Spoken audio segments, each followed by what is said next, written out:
Hello and welcome to the Virtual Concert Hall's live show. My name is Chris Au, and I'm really excited to be doing a show today with a Sound Espressivo competition judge as well as a composer. It's not often we have the chance to interview a living composer on this broadcast, so I'm very excited to bring to you Donna Weng Friedman and Kim Sherman.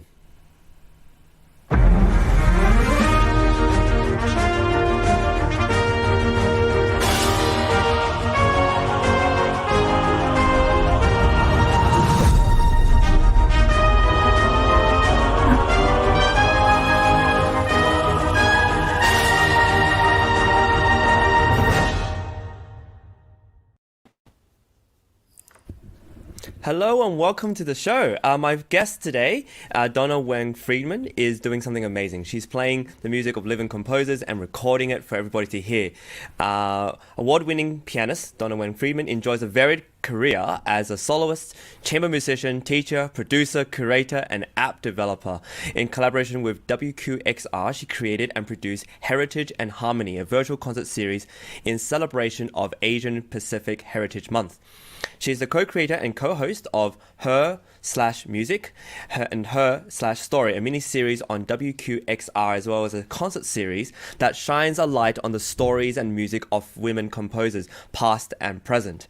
She was a guest speaker on TEDx Santa Barbara series Making Waves, conversations with influencers and disruptors, and the featured artist on the National Women's History Museum series Sundays at Home, honoring women whose activism and talents serve to inspire others. Next spring, Ms. Weng Friedman will launch a new education program in collaboration with the National Women's History Museum, featuring leading female BIPOC role models in the arts. The virtual series is called Heritage and Harmony, Her Art, Her Choice, and is dedicated to inspiring, empowering, and empowering school-age girls of color to find their true voice.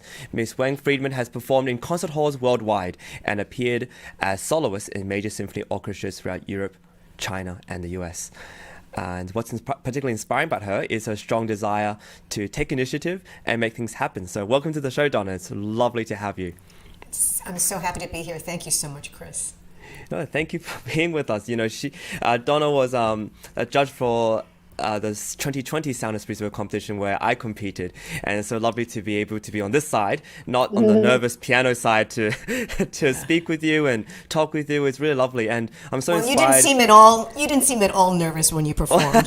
You were well, extraordinary. It's all a facade. And I'm so happy to hear more about your work. And you commissioned a song cycle from Kim Sherman in 2019, and now Kim's composed an album of solo piano music that's been professionally recorded by you this year, which is just inspiring. So I'm going to introduce Kim as well. Kim D. Sherman composes for the theatre, opera, the concert stage, and film. Her music has been described as rhapsodic and lush, as well as craggy and leap about. We're going to hear some of that today, which is I'm really excited about. She embraces lyricism and dissonance as equal partners in conveying dramatic musical landscapes. In 2019, the Clara cycle for soprano, violin, and piano premiered at Steinway Hall in NYC.Summer. 1976, a song cycle for lyric, baritone, and string quartet was premiered at the Opera Center in New York City in 2016. Songs of Songs for strings, harp, and soprano was premiered in 2004 by the San Jose Chamber Orchestra and soprano Alison Shani. Other works she has include Graveside, a a cappella choral work, and more recently, in 2021, Unfathomable Things, which we're going to hear a little bit of today. I'm really excited about that. And we have, she's composed for Broadway, incidental music in works such as I Hate Hamlet, Love's Comedy, Heartland, O Pioneers, Honor Song for Crazy Horse, and the Boxcar Children, as well as the Two Orphans. I would love to hear some of that, honestly, but maybe not today. We'll have to have you on some other time to show us all of that. She has written incidental music for many plays in regional theatres throughout the United States. Currently under construction is an operatic work, Ada, the spectacular story of computer pioneer Ada Lovelace. That sounds amazing. Also in development is a musical theatre work based upon a letter written by Samuel Clemens to his daughter Susie. For the past 4 years, she has been composing in residence with Still Waters in a Storm, working with Stephen Haff and a group of immigrant children in Bushwick, Brooklyn. Together, they are adapting Don Quixote into the traveling serialized adventures of Kid Quixote, a play with songs. That sounds so exciting. Ms. Sherman studied piano and composition at Lawrence University and composition and orchestration with composer Thea Musgrave. Her career started in Minneapolis, where she was awarded 2 Kudos Awards for her work in the theater. She has enjoyed residencies at the MacDowell Colony and the BAM Center. Oh, I love the BAM Center. And she's great. a New Yorker since 1983, and she's a regular composer and mentor for the 52nd Street Project. You can find her and all her works at www.kdsherman.com. It's a pleasure to have you, Kim. Thank you for joining us. Thank you so much. It's great to be here. I'm excited to talk about unfathomable things and all things piano. All things fathomable and unfathomable. Unfathomed, yes.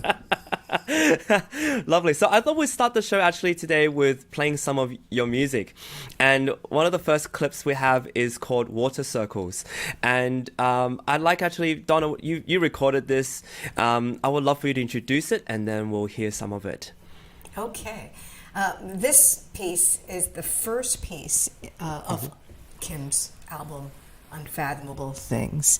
It's part of the first set of 3 called Quiet Poems.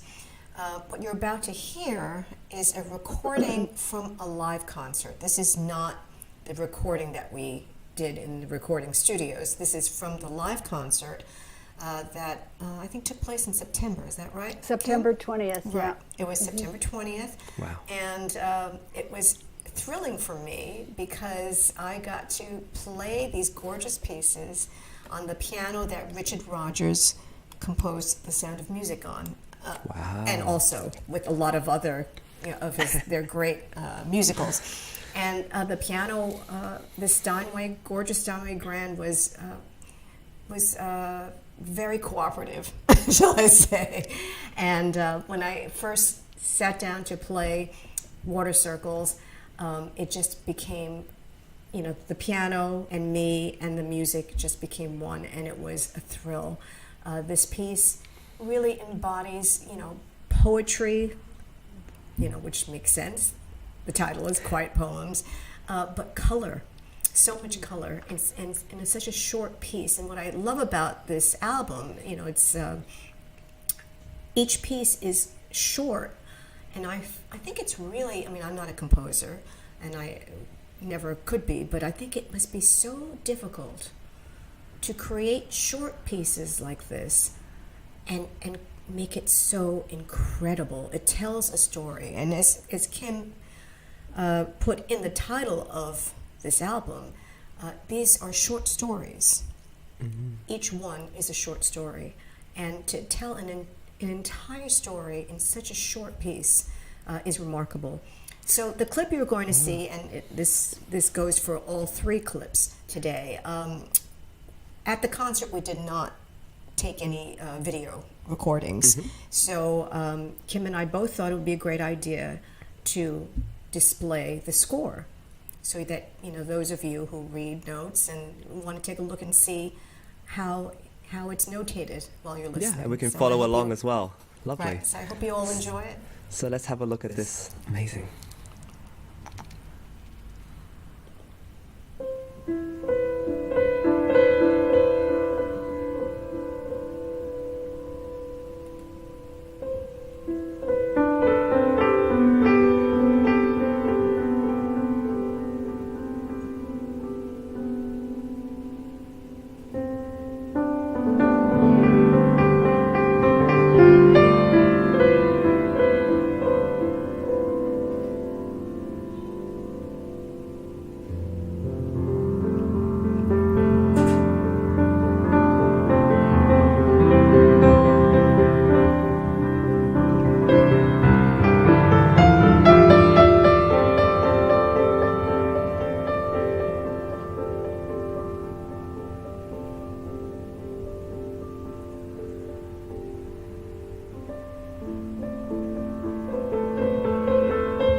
Beautiful. Wow, that's haunting. I love it. There's something. I'd like to turn to you, Kim. Yes. Could you talk a little bit about this piece and what was the inspiration for it, or is there a little story that you want to share about how you came to put all these notes to symbolize, I guess, represent what you wanted to, what you had in your mind? Yes. So, do you know when you're at a like pond or something and you throw a rock in, and then the water just like goes out in circles? That's the image. Yeah. That's the image of it. Okay. But when I wrote it, I was actually experimenting with a program called Pro Tools. Like I was trying to figure out how to use it, and it had this looping feature on it. So I just I played some notes and they just looped. And so I sort of accidentally started writing this piece. But I had to then transcribe the looped notes onto, because you'd be like da da da da, and then the looping does the rest of it. So then I just transcribed that and finessed it a little bit. So that's kind of the origin story of it. And then because the commissioned pieces for the book Unfathomable Things came after I had written this, and when I decided, I should write a book of piano solos, and I remembered this little trio of pieces, and that should be a part of the piano book. But another fun thing about collaboration is, because I was showing the work to Donna sort of throughout my writing process, and at one point she called me up, and I had it in a different order. I had the third piece first, and this, and she's like, that water circles needs to be the first piece. Yeah. And I'm like, listen to Donna. And she's right, and because the rest of it kind of falls out of the first piece. It's a beautiful way to start the program too. There's something, it's hypnotic and relaxing, but also it just gets your ears ready to listen to whatever comes next. So, Donna, that was great. That was a great call. Well, I have to tell you, Water Circles is just such a incredible joy to play. But when you hear, at least for me, the three pieces in a row, when I play them, it makes so much sense.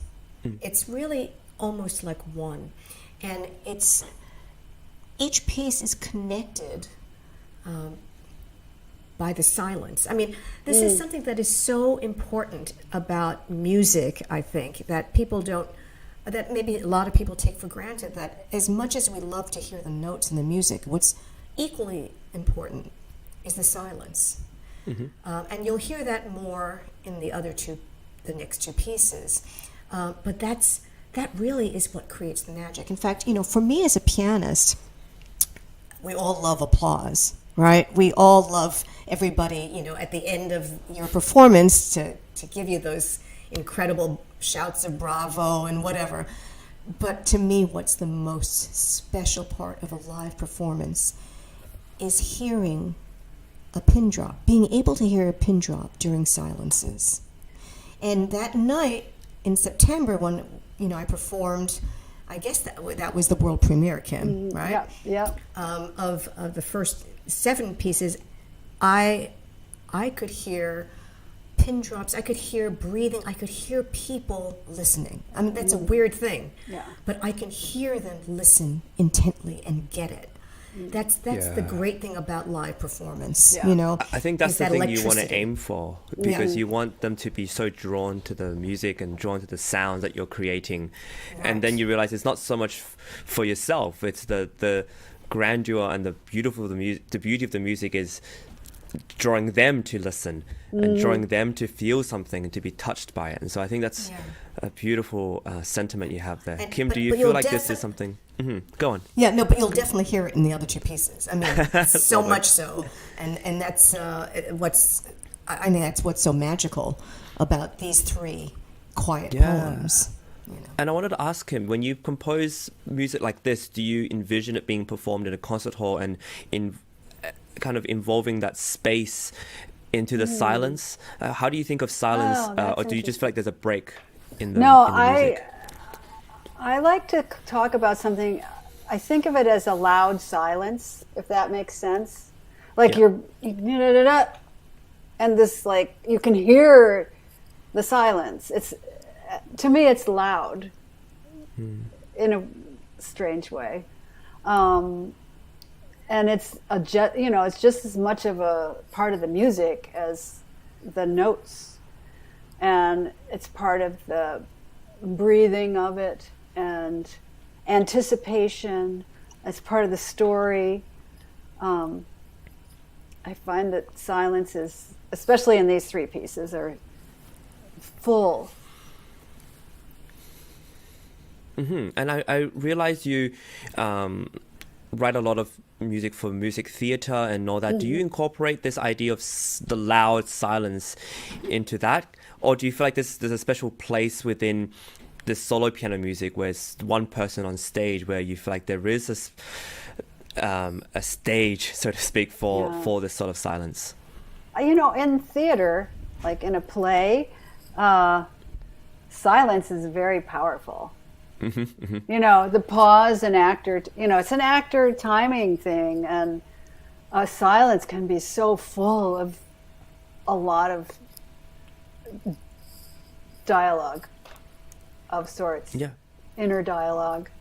And when Donna was speaking of short pieces, I think, I was trained in the conservatory and, all that classical training. And then for the first many years of my career, I wrote music for plays. And the cues you write, sometimes you'll write underscoring, but sometimes you have to write this, like, okay, 10 seconds to get from here to there. And you have to go somewhere musically and get somebody from where they are to another place. And that was great training to, like, be able to say a lot in a little time. Yeah, do you feel like because of that, you are in a way trained to have to say something more explicitly? You don't have 20 minutes to say to deliberate on a poem. You have a very small amount of time to say one thing, and you have to be very specific and precise with what you say. Yeah, that's kind of it's the job of, especially in the theater. But then I go back to, like, whatever I'm writing, and that might apply. It can apply to concert music. It can apply certainly to opera, film music. Like you really notice it in film when you like build up to a silent moment, and how full that silence is. Yeah, and sometimes in film you have times when there is some sort of background music or there's some sort of background noise, and suddenly there is no noise. There is no, you don't so hear powerful. any cast. Yeah, it's so powerful. And then the dialogue just somehow is even more hard hitting or striking. So I love that use of, and it's even great, like I mentioned in the beginning of the show, that, or perhaps I mentioned it before the show, sorry everybody, that in playing living composers, the film industry uses living composers all the time, and somehow us professional musicians feel like we have to constantly, we can't program this, or people won't like it, or people won't want to play this, or they'll think it's too hard to listen to. It's like no, and no, this is there is a stigma. There is a stigma. I think that it's interesting that over the last couple of years, the last 2 years, online, being during the pandemic, I did read a lot of comments about new music and how people feel that it's unattainable, that people only listen to it and pretend that they like it, just to be pretentious or to be. I know, it's ridiculous. To hear that. It's very sad to hear It that. is so sad to hear that, and that's why I think it's so important, for us to kind of, like, knock down those walls and spread the news that, look, this music is gorgeous. New music has melody, has harmony, has a story, and can touch people. See, I think that, yes, there has been in the past, there had, some music that is hard to digest and to understand, and may not have been, that kind of music that could make you cry or make you sigh. But that's not what is happening today, especially today. I think,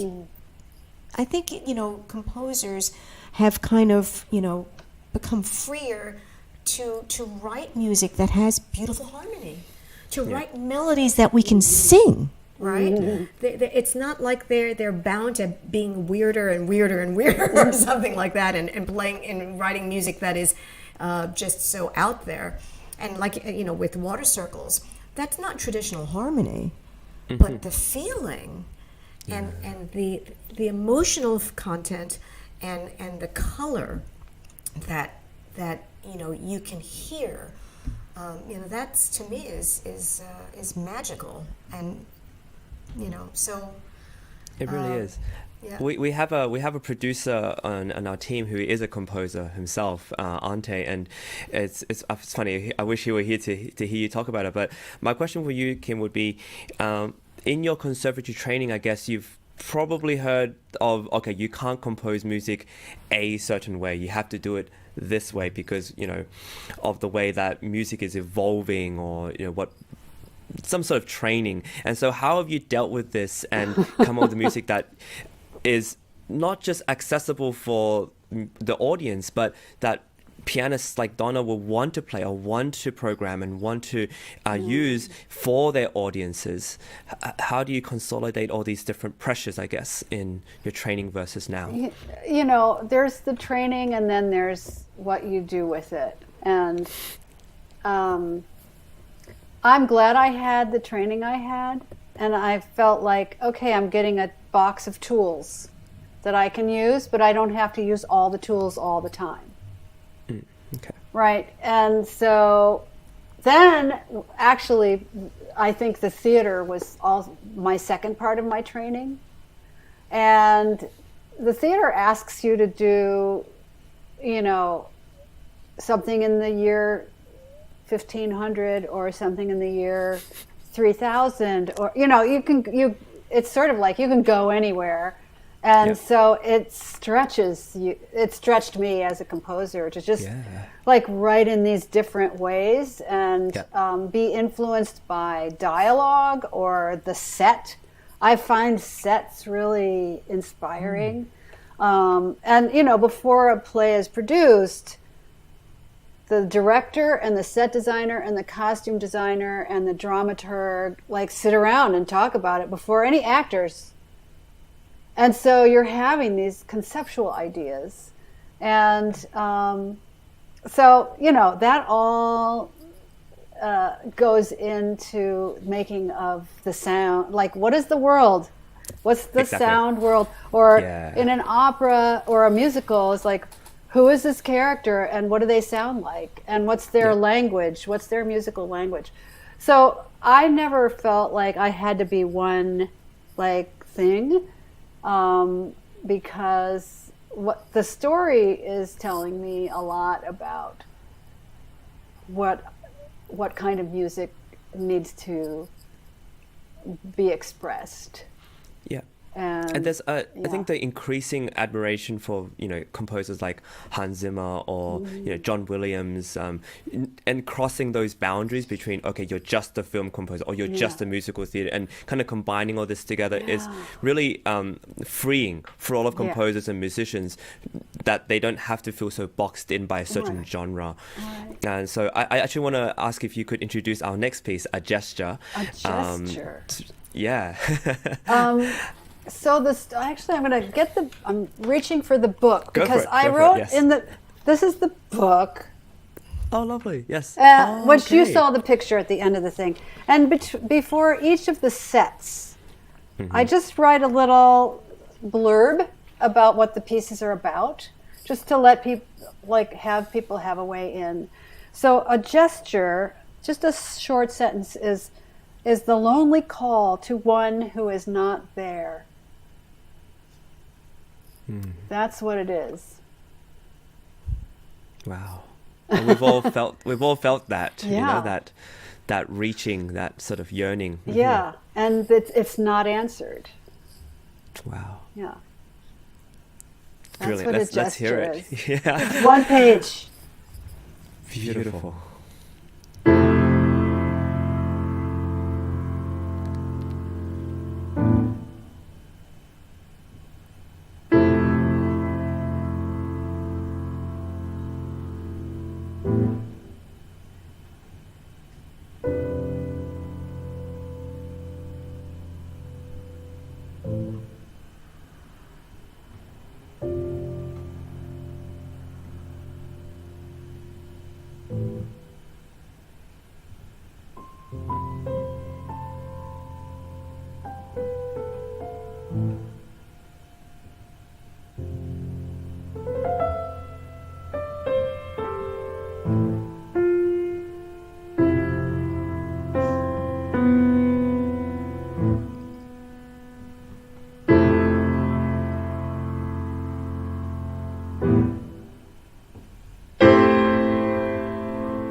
Wow. Beautiful. Thank you. And really wonderfully played too, Donna. It was just Gorgeous. Well, I have to say, yeah, go on. No, when you about the gesture, I felt the opening. You know, the motif, the da, da, and when you can do that with your hands and create the gesture, it really makes that piece flow, and then you have the silence, and that's why it's. You can agree with me or not, Kim, but I think a lot of this piece, and and the next one as well, is also connected to the body of the performer. At least that's how I feel, right? And that's that's how I play it. Yeah. It's there's a connection, as I said, between me, the piano, and the music, and it all moves together. I definitely think so. I don't think you can isolate the emotional content and the physical gesture for it. I think there has to be some sort of fluidity. And what I think I appreciate about Kim, with your work with musical theatre and writing music for plays, is that you've seen so much of this physical movement and how they act and how it's represented in their body movements, that when someone like Donna, who's doing it on stage with your music, it just makes sense. It's really kind of listening to it, I thought it was just so clear what you were trying to say through the music, and there wasn't anything superfluous about it. Really beautiful. Thank you. Wow. I'm not sure what to say after that. It was just really, really, really, really nice. And I want to turn to you, Donna, for, if you could talk a little bit about commissioning and your projects and what you've been doing, I guess before the pandemic, because the song cycle was in 2019, but also during and after. I feel like you've had this spur of energy or something, and you're just recording music. We're having Donna back, by the way, for everyone listening, in a day, less than 24 hours. We're having her on again, and what's going on with you, and what's giving you what's giving you that with you? Yeah, what's going on? What's giving you that joy and that energy and that vigor to do so much? I'm so inspired by it. I want to know. Well, okay, so obviously, I'm driven by my love and my passion for classical music. There's no question. Right. But over the pandemic, I think my feeling and about performance and my music and what it's meant to me all my life, I think the pandemic has shown me how lucky I have been. I think what I feel is gratitude. I'm so grateful that I've had music in my life all my life. And I'm so grateful that I'm able to do what I do. But at the same time, I also feel that I have to do more because of everything that's been happening, with the hate crimes against the Asian American community. And in March 2020, when I was assaulted for being Asian, I just realized that I wanted to share my story, my heritage, and how much I love music with as many people as possible because I want, the positive messages to come through. I don't want to just dwell on the hate. I that's not, and yes, it was a horrible experience for me, much worse for so many other, members of our AAPI community who, were physically, brutally attacked. And so I really started thinking that, all my life I've been so lucky, being able to perform music that I love, with incredible artists. And I can use, my talent and my the talent of so many colleagues who are wonderful, and we could do something a little bit more for our community, for our world. And I do believe that there's no better way than through music to bring people together. And so one thing, led to the next. I created Heritage and Harmony on Wqxr. That was, it was supposed to be an on-air program, but the studios were shut down, so I made it into a video series and, just basically spotlighting the stories and the music of leading musicians of Asian descent. And then I released an album, Heritage and Harmony, Silver Linings. Basically, this was about my feeling of gratitude that I got through the year. I also, my whole family got sick with COVID, by the way, at the end of the year. And I was very grateful that none of us, were hospitalized and we were all fine. But again, the hate crimes against our Asian community kept, rising. So all the proceeds for the album, went to an organization that fights against racism.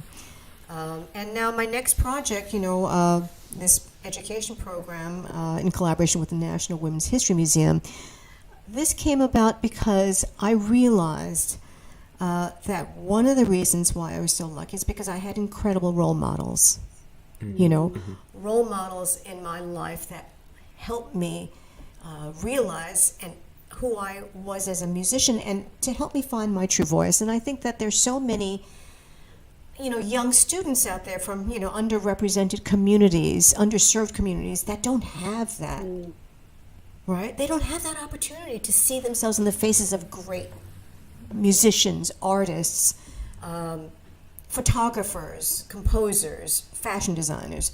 And that's exactly what I'm doing with this. It's a role model program, basically, and I have incredible, extraordinary women artists who have already signed up to join and to what be I role appreciate models.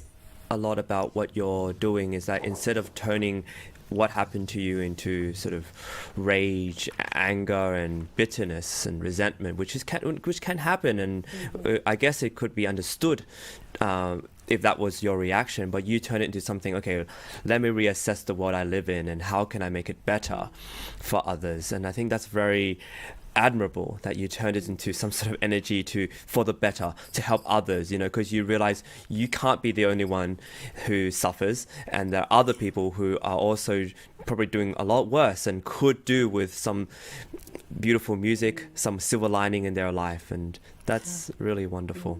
Well, music is such a blessing. It is. And I think all arts, I love art. I love, poetry. And all of, anything that we can do to express ourselves. I think if we can all express ourselves through beauty instead of anger and rage, wouldn't we be a happier world? I definitely think so. Yeah. I think if we can use the written word, use music, use other means to express what's deep down in our hearts that are, whether we're hurting or whether we're in sadness or longing or that gesture. Yeah, and exactly. That's where a lot of resolution can come instead of bottling it all up and not knowing what to do with these emotions. Well, when I was growing up, I grew up in a very traditional Asian American family. I was very, very quiet. Believe it or not, I never spoke practically. I was always, brought up to believe that, you don't want to draw attention to yourself and you want to be quiet. If anything upsets you, just grin and bear it, just move on. But I learned through music, I learned how to express myself. And that was when I was at my freest, was when I was playing the piano, when I was performing, and that's what I think music can do for people. It's a form of communication that you don't need words, and it can Thank really you for sharing bring that. people together. Thank you so much for sharing that. How about this third piece? Kim, would you mind telling us a little bit about this third piece, Night Sounds? I'm Yes. sure you have a little poetry or something. Oh, I have my little blurb. I'll read my blurb. Okay. Let's do that. Blurbs are good, aren't they? Yeah. So this is, I always, whenever I'm out in the country or something, there's so many interesting sounds, tree frogs and something you don't know what it is. And so night sounds are those strange things you hear when everything is quiet, but not really. So, I love it. you know, Let's listen to that. it Yeah. seems like it's Oh, quiet, but there's a lot of Yeah. sounds out there. Definitely. Well, I have to tell you, when I Yeah. first, saw this piece and I started playing it and making it my own, I remembered the first time that I slept upstate in New York. And it was so quiet, but as Kim said, the sounds of the night were there. I live in New York City, where the sounds of the night are motorcycle gangs, sirens, things like that. I couldn't sleep all night. It was more scary for me being out there near the woods with nature, because I wasn't used to it. Obviously, later, after, I got used to it. But when I perform this piece, when I play that piece, that's what I'm thinking about. I'm thinking about how I'm listening to every sound that I'm not used to. Wow. Thank you for that, Donna and Kim. Let's listen to Night Sounds.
Beautiful. Wow. I don't know if it was over here but I heard birds. Is that in the recording or is that? No. I don't know where that sound came No, from. but did you? It was just I me. heard Yes, it. I heard it. I heard it. I heard birds. Like, what is that? Yeah, that And works. I thought that worked. Yeah, exactly. Yeah, That yeah. worked perfectly. It's very funny. I don't know where that sound came from. But That was funny. you also heard a little tiny water circle here and there in that piece. That sort of ties the end to the beginning. Yeah. But it's the nighttime version of the water circle. Yeah. But really the enjoyed surprises, right? And you Yeah. heard the surprises. Da- You know, da- they had like, Yeah. oh, you turn the corner and you hear this, like that, you know, and that's what it's just very, whimsical, you know, and at the very end, the pulse, I was thinking, I told Kim, I said, I'm not sure if that's a clock ticking or is that my heartbeat, my pulse, you know. Yep. But, you know, or maybe a dripping wonderful. of a faucet somewhere, you know. Yeah. But this is what's so lovely. incredible about this music, that it conjures up all these images. And I think, you know, in this set, you know, everybody can bring their own stories, their own imagery to each of these pieces. Yeah. But I will let you all know, all of you, that the rest of Unfathomable Things is not like this set. It's quite varied. In fact, the next set, the 4 moods, right? That's the next one. 4 moods, 4 yeah. moods. Yeah. Those were commissioned by the families of 2 of my students. And what this was all about was that I really felt very strongly about the fact that I've spoken to so many young students, piano students, talented piano students, who shy away from today's music. They just don't seem to connect with it, and they've decided that, well, you know what, I'm not doing it. And I wanted very badly to be able to say, hey, I've got some great stuff for you that you'll like, composed by a living composer. And so I called Kim. You know, we had worked together on the Clara cycle in celebration of Clara Schumann's 200th. And I said, Kim, you know, your music is so melodic and so beautiful. And there's some, you know, you can hear it later on in Unfathomable Things. There are elements of the theater in it, definitely theater stuff. And I said, you know, would you be interested in composing some pieces and maybe working with 2 of my students so that they can feel part of the process? And that's what she did. Yeah. For 4 moods. And I came over, and it was in the very room you are sitting in right now. That's right. And Right. During the talked to- lessons. Yeah, and talked to the students and Wow. asked what they were interested in and Yeah. what, you know, what brings them joy and peace and what challenges them. And so, Well, these are, for one, like very good questions to ask in general, no matter what age you're at, but Yeah. particularly for young kids. And I think what's really beautiful about this is that they get a chance to express themselves as well. And then they get to see that expression on paper, and then they get to play that. And there's something really, it's a good connection to make earlier on, that something I feel could be put onto paper, which then could be sounded out for other people to hear, for myself to hear. yes. Yeah. And these 2 students are very talented teenagers. And I do feel, and I've talked to this with Kim, you know, that teenagers, that's an awkward stage. You know, they're not young enough to play the little pieces, you know, for children. And sometimes, you know, they can't quite grasp the, you know, bigger works. You know, I know that there are a lot of teenagers, young teenagers, that play Brahms. Not on my watch. You know, I do believe that there's an appropriateness, no matter how talented you are. But, you know, I really wanted for my teenage students to have that experience of talking and working with a living composer. And it was wonderful. They enjoyed it, and the 4 pieces that Kim wrote are not just for kids. I just want to put that out there. These are not children's pieces. They were inspired by the conversations with 2 teenagers who played them beautifully because they're very, you know, talented. But these are pieces for any pianist to learn and enjoy, so. That's wonderful. Wow. I mean, so on a more practical note, Yes. when is this? So is this CD is out now, and people can get their music. Where could people find this and hear this and play this? So we've recorded the first half of the book, and we're making some short videos of these pieces that you just heard tonight. Okay. Making some videos of those that I'll be posting on my website and probably Vimeo, I'm thinking.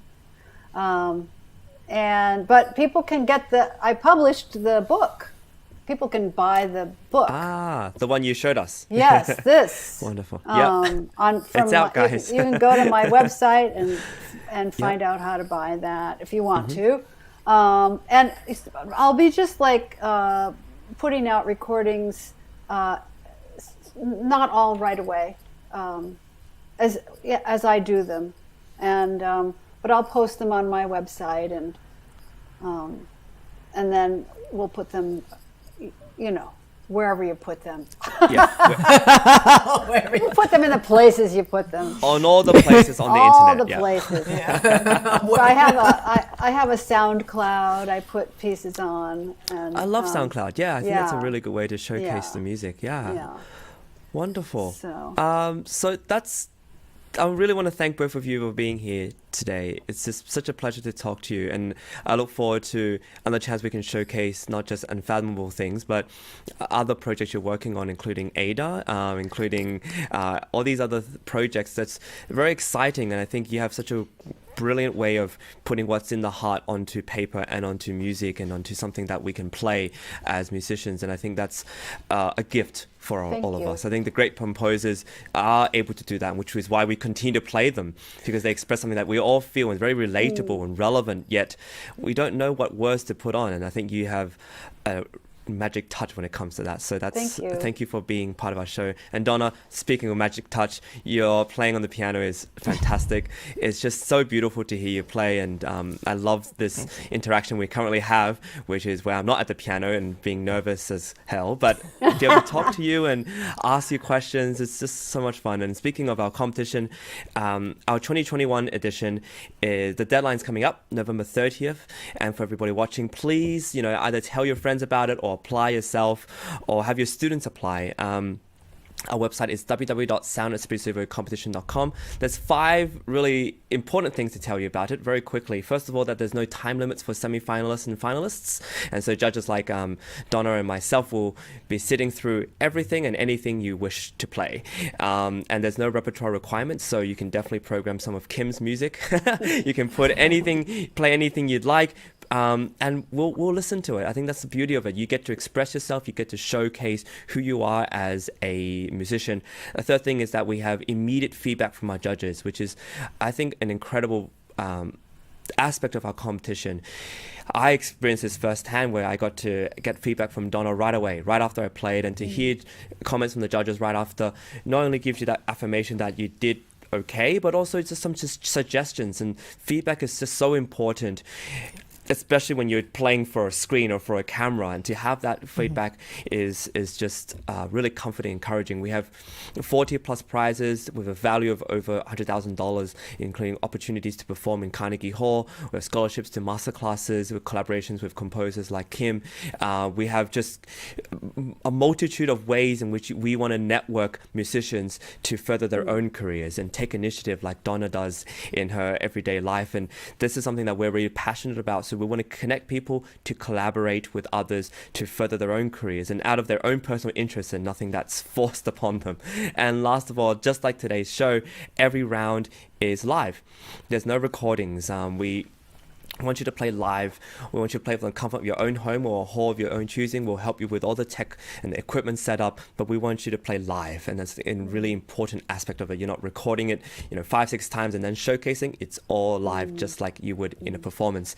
And so if you're interested, and if you are keen for this, please apply. The November 30th deadline is coming up very quickly, and we look forward to having you in our competition. So with I'd like to just add Please, that the yes, sound yes. quality of the live broadcast is like nothing I've ever heard. It's so good. Yeah. You're not going to have any, time problems. The sound is beautiful. It really is as close to being in person as possible, especially since it is a global competition, and you'll be interacting with people from all over the world. And it's an exciting and very, very unique competition. Thank you. Thank you for that plug, Donna. I really appreciate that. The thing about our StreamYard broadcasting technology is that we can talk over each other and it works fine. And our audio and video quality is exceptional. And so it's also been a pleasure for me to be able to do a hosting broadcast, but also perform on this technology. And with that, we want to say bye to everybody. Thank you so much for joining us. I want to make sure we thank our Santa Barbara board. We want to thank our producer and director today, Fyodor Ospensky, and definitely Fan for Me. We're sponsoring 5 prizes in the competition. We also have History of Music as a supporter of our broadcast, and we're just so happy that this second competition and all the things we're doing is finally coming to fruition. Please, if you haven't applied, please do so. We want to thank everybody, and of course, I want to thank our guests today, Donna and Kim. And with that, we'll see you next time. Thank you again. Thanks for having us. Bye, everybody. Bye.